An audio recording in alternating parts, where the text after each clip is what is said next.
Thank you. Thank you all for allowing me to be here. This has to be one of the most enthusiastic groups I've ever had the privilege of speaking to. I would like to begin by saying thank you for that wonderful introduction to my theory.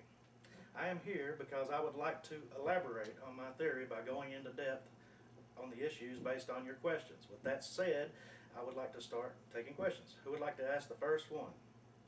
Yes, you in the back.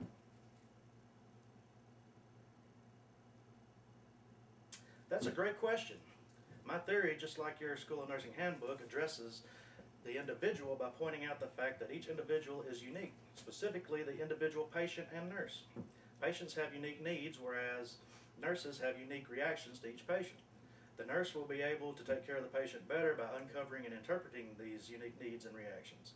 For example, a patient may come from a conservative culture that frowns upon people who complain about pain. As a result, this patient may deny pain when confronted by the nurse.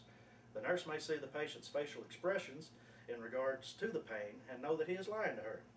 Instead of getting upset with the patient, the nurse needs to identify her best response to this patient in order to uncover and interpret the reason this patient is denying pain when he is so obviously experiencing it.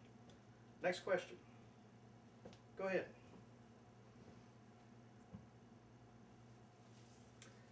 Health and illness is not specifically pointed out in my theory.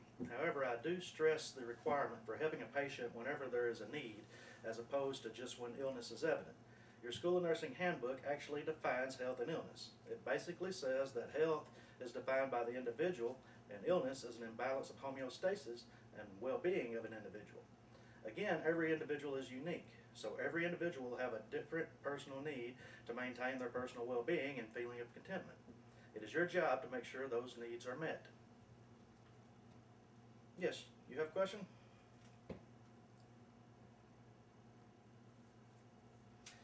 My theory does not directly mention families either.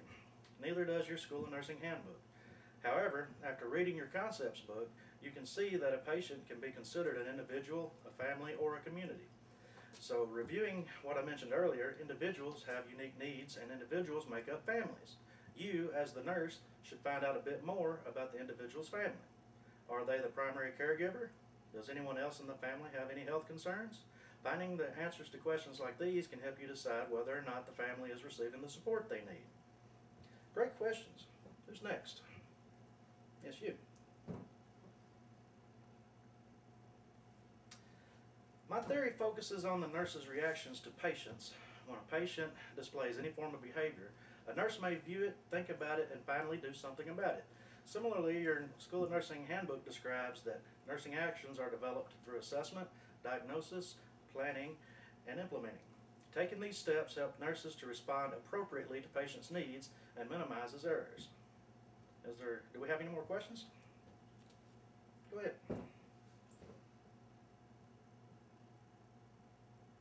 The relationship between my theory and the environment is not specifically used, rather I imply it.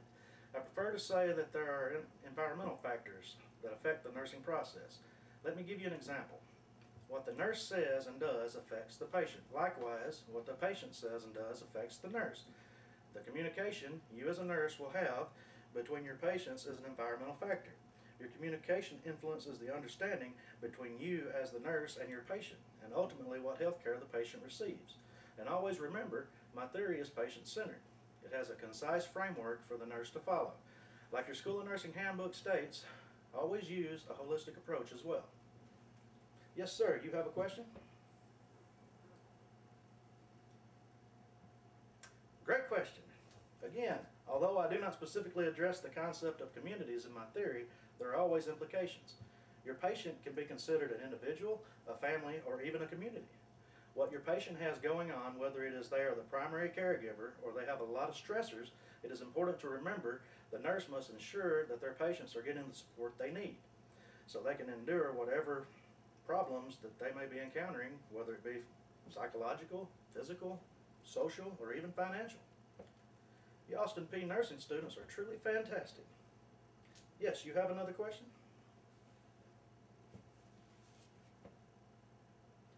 And again, another great question. I do not specifically speak about ethics in my theory. However, it is so important to remember that ethical issues will be faced daily. You as a nurse must be prepared to handle each situation appropriately. It is our duty as nurses to make these ethical decisions while keeping our patients' best interest in mind as well. I think I have time for just one more question. Yes.